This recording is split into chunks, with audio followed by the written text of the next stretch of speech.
The darkness was suffocating, a weight that pressed down on every inch of his being.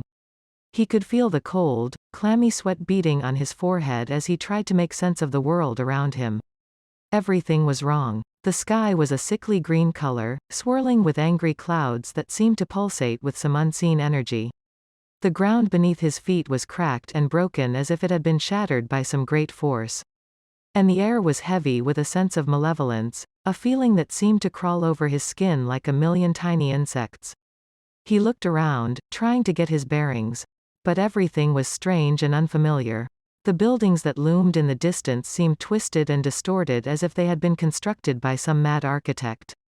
And the people he saw on the streets were equally bizarre, their faces twisted into grotesque masks of hatred and madness. It was then that he realized the truth. He was not in his own world anymore. He was in a parallel universe, a place of darkness and horror. He began to run, his heart pounding in his chest as he frantically searched for a way back to his own world.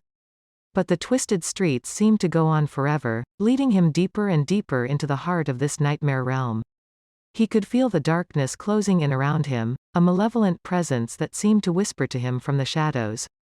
And as he ran, he knew that he was being pursued by something ancient and evil, a force that had waited for centuries in the shadows, waiting for its chance to claim him as its own.